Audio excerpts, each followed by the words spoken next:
Assalamualaikum warahmatullahi wabarakatuh.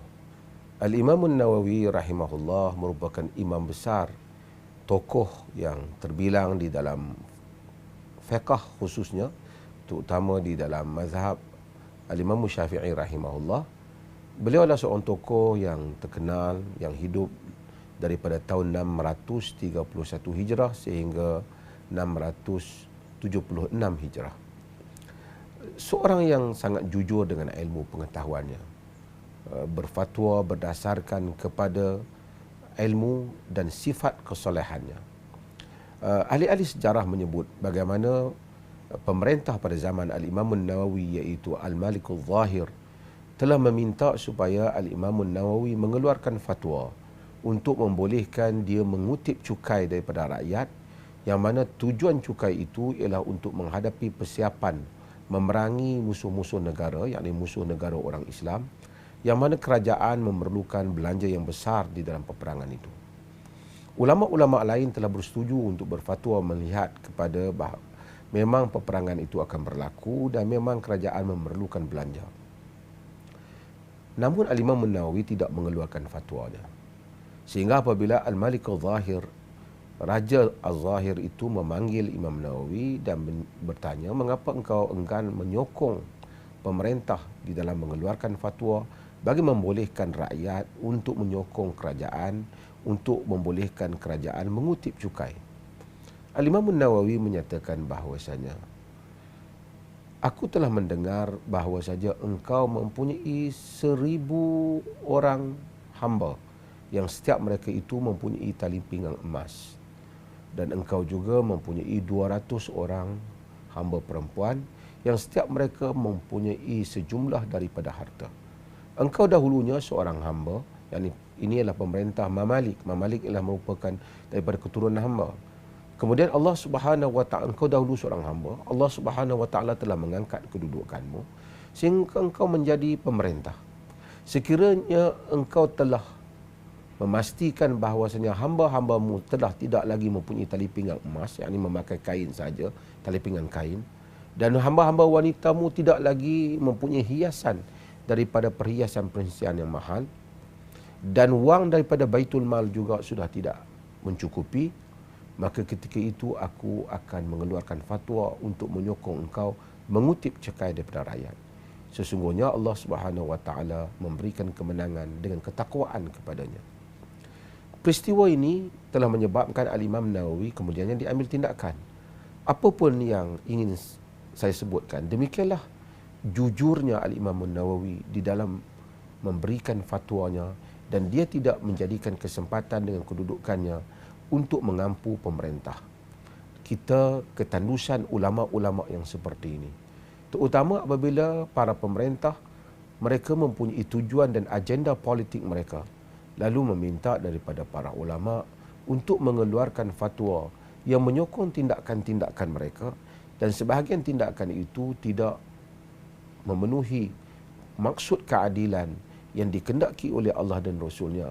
Namun sebahagian para ulama bagi mencari jalan untuk mendekatkan diri mereka dengan pemerintah, mereka mengeluarkan hukum hakam agama yang akhirnya hukum hakam itu tidak bersesuaian atau bertepatan dengan maksud yang dikehendaki oleh agama Allah dan Rasulnya sallallahu alaihi wasallam. Marilah kita mencontohi Al-Imam Nawawi yang bertegas sekalipun mempunyai risiko di dalam isu pungutan cukai ini. Semoga kita mempunyai ulama-ulama yang sentiasa jelas pandangannya, tegas pendiriannya dan jujurnya terhadap agama. Sekian, wassalamualaikum warahmatullahi wabarakatuh. Assalamualaikum warahmatullahi wabarakatuh. Alhamdulillah, salatu wassalamu ala Rasulillah. Individu ataupun seseorang di dalam hidupnya dipengaruhi oleh banyak perkara di dalam pembentukan dirinya. Antara perkara yang mempengaruhi kita ialah orang-orang yang berada di sekeliling kita. Dan kita kena tahu bahawasanya mungkin kita menganggap seorang itu hanyalah sebagai kenalan ataupun kawan. Tetapi jika kita selalu melaziminya, bersahabat dengannya, sedikit sebanyak perwatakannya akan mempengaruhi kita jika sekiranya kita bukan saksiah yang kuat. Sebab itu Nabi SAW menyebut dalam hadis yang diriwayatkan oleh Imam Ahmad, Al-mar'u ala dini khalilihi. Falyanzur ahadukum man yukhalil. Seseorang itu berada di atas agama kawan baiknya. Khalili, yakni kawan, bukan kawan biasa. Kawan yang baik dengannya. Maka hendaklah dia melihat siapakah yang menjadi teman rapatnya. Maka kita dalam kehidupan kita, di dalam nak memastikan kita terbentuk dengan pembentukan yang baik, ataupun mempunyai sikap yang baik, mempunyai hemah yang baik, kita memastikan kita berada dalam lingkungan yang baik, iaitu kawan-kawan baik yang kita memang baik. Dia bukan kawan baik kita, tapi dia juga saleh, iaitu ini yang disebut sebagai bi'ah salihah, persekitaran yang saleh. Anak kita kalau dia nak jadi baik, dia kena duduk dengan kawan yang baik, dalam rumah yang baik, bi'ah, environment yang baik. Kalau kita nak anak kita baik tapi environment dia tidak baik, persekitaran rumah kita tak baik, cara kita, bahasa yang digunakan tak baik, bahasa kita pada anak kita tak baik, perkataan yang kita pilih bukan perkataan yang baik, maka akhirnya perkataan kita membentuk diri anak kita, sikap kita akan membentuk diri anak kita. Demikian juga kawan-kawan kita, mereka akan terbentuk dalam akan membentuk kita, atau mereka terbentuk dengan sikap kita. Sebab itu, maka dalam usaha kita untuk menjadikan diri kita insan saleh, salah satu perkara yang penting, pastikan kita memilih kawan-kawan yang betul, supaya akhirnya kita jangan sampai perkataan mencarut, maki hamun, watakkan, memudah-mudahkan ambil harta orang dan seumpamanya.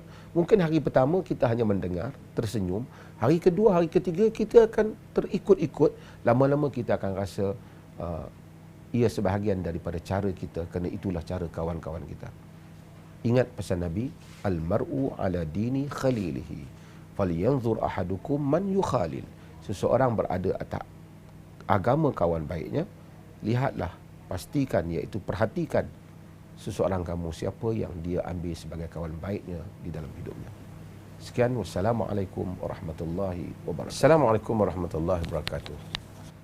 Sekarang ramai orang memperkatakan satu istilah madani. Perkataan madani boleh juga diambil daripada perkataan Madinah, yakni negara Madinah yang dibina oleh Nabi SAW. Kerana Madinah itu asalnya merupakan namanya Yathrib. Tapi apabila Nabi SAW telah menguasai Madinah, Madinah Yathrib dinamakan dengan Madinah, ataupun kita panggil Madinatul Rasul kerana Rasulullah SAW berada di situ. Dan Madinah diperintah oleh Nabi SAW, Abu Bakar, Umar dan Uthman, kemudian Ali. Mereka merupakan pemerintah Madinah yang menjadi contoh teladan yang disebut Rasulullah dan Al-Khulafa Ar-Rashidun, Rasulullah dan Khulafa Ar-Rashidun. Saya ingin membuat satu contoh daripada contoh negara Madani jika kita memperkatakan tentang negara Madani. Pada zaman Sayyidina Umar bin Khattab, kerana Sayyidina Umar bin Khattab merupakan pelambang kepada pemerintahan yang sangat menarik. Bukan Abu Bakar tidak menarik, tetapi oleh kerana Abu Bakar itu tempohnya hanya 2 tahun lebih, tapi Umar tempohnya agak panjang, iaitu 10 tahun. Dan banyak pembaharuan yang dibuat oleh Sayyidina Umar pada zaman pemerintahannya. Allah Subhanahu Wa Taala di samping memberikan kejayaan pada zaman Sayyidina Umar, jatuhnya Rom, Parsi, segala harta-harta kerajaan-kerajaan besar dunia datang ke Madinah, di mana kerajaan Parsi yang besar, segala singgasana dan segala harta-hartanya ataupun segala pakaian-pakaian Parsi yang hebat telah dibawa ke Madinah kerana ia sebahagian daripada harta rampasan perang. Tentera-tentera Rom, pasukan-pasukan Rom telah jatuh, dan kerajaan-kerajaan itu jatuh di bawah pemerintahan Umar bin Khattab radhiyallahu anhu. Namun Umar bin Khattab terkenal sebagai pemerintah yang zuhud.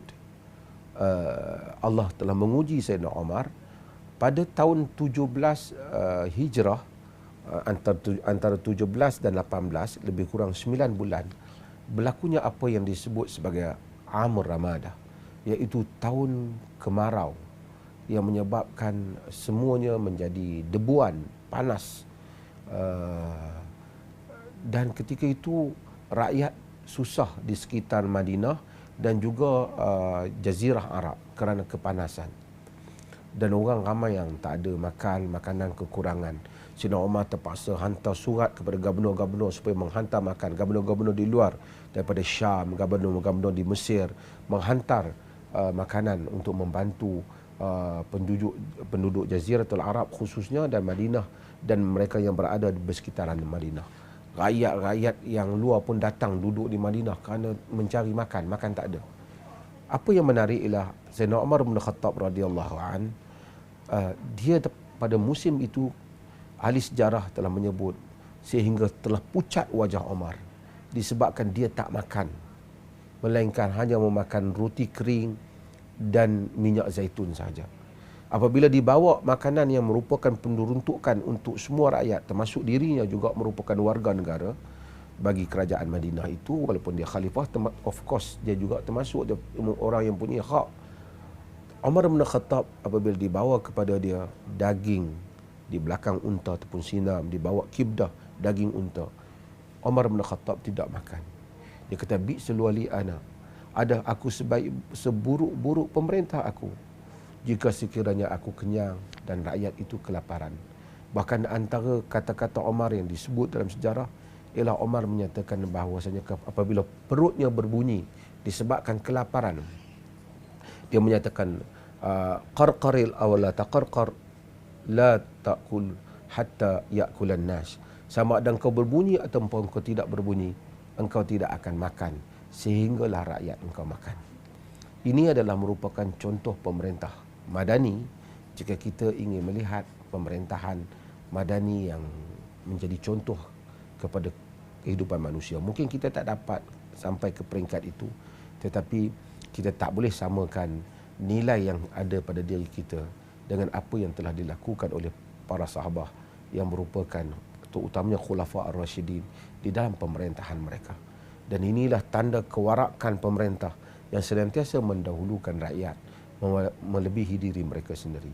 Kita mungkin tak boleh jadi seperti Umar bin Khattab, tetapi sekurang-kurangnya pemerintah janganlah membelasah harta benda rakyat ataupun mengambil harta benda rakyat ataupun membiarkan rasuah berleluasa di dalam negara atau bersekongkol dengan mereka yang menjadi perasuah ataupun membebaskan perasuah di atas kepentingan politik diri sendiri. Ini adalah merupakan contoh apa yang telah dilakukan oleh Umar, mudah-mudahan menjadi inspirasi kepada kita. Kalaupun tak dapat kita lakukan, sekurang-kurangnya kita tidak melakukan perkara yang mengkhianati harta negara ataupun kepercayaan yang telah Allah berikan ataupun amanah yang telah Allah berikan kepada kita sebagai para pemerintah. Ini adalah merupakan nasihat saya daripada rakyat Marahin kepada mereka yang memerintah di negeri ini ataupun di negara ini dan mana-mana saja pemerintah yang ada dalam dunia Islam ini. Sekian, wassalamualaikum warahmatullahi wabarakatuh.